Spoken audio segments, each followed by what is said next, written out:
আমরা দীর্ঘ ৩৫ বছর যাবত এই রাজ্যের শাসনের নামে একটা স্বৈরাচারী সরকার, একটা শোষণের সরকার আমরা দেখেছি। সেই সরকারটার নাম হচ্ছে কি? সিপিআইএম।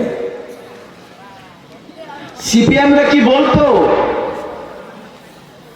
আমার পরিতোষ দাদা যে কথা বলছেন, আন্দোলন, লড়াই, সংগ্রাম, জাতি জনজাতিদের মধ্যে দাঙ্গা লেড়ানো, একে অপরের বিরুদ্ধে লড়িয়ে দেওয়া এবং জনজাতিদেরকে উগ্রপন্থী বানানো এবং জনজাতিদেরকে ভোট ব্যাংকের পরিণত করা ছিল সিপিএন দীর্ঘ ৩৫ বছরের সিপিএনের শাসন।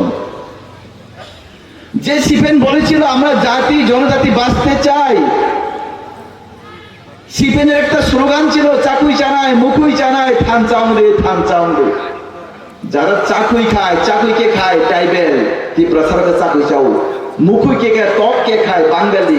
তখন সিপিএনের স্লোগানটা কি ছিল জানেননি? জানেন আপনারা? চাকুই চানায় মুখুই চানায় থান চাউন্ডে। থানচা হওয়ার পর 1977 সালে এই ত্রিপুরায় যখন সিপিএন সরকার এসেছিল, তখন 1980 সালে এই রাজ্যের মধ্যে জাতি জনজাতিদের মধ্যে দাঙ্গা লেড়িয়ে দিয়ে সেই নৃপেন চক্রবর্তীর শাসনের সময় এই রাজ্যের মধ্যে জনজাতিদেরকে এবং বাঙালিদের মধ্যে যে অত্যাচার করেছিল, সেই সরকারের নামটা ছিল সিপিএনের সরকার। খালি মজা।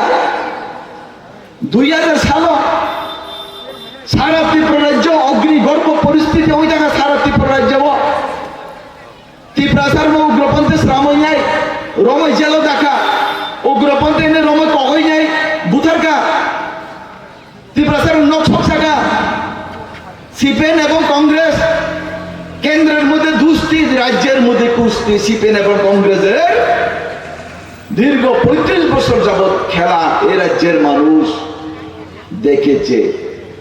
ও নাটক নাইবাড়ি পরে ও নাই তো সহ্য অমলি আমই এই বড় প্রতিবাদ করে যায়। 2018 সালে এই রাজ্যের মধ্যে গণতন্ত্র পুনরুদ্ধার, গণতন্ত্রের জাতি জনজাতিদের গণতন্ত্র পুনরুদ্ধার এবং স্বাধীনতা, যে কথা বলার যে স্বাধীনতা, ভারতীয় জনতা পার্টি যদি না আসতো, তাহলে এই রাজ্যের মধ্যে জাতি জনজাতিদের কথা বলার যে গণতন্ত্র যে অধিকার, সেটা ছিল না এবং কোনোদিন আসিল না।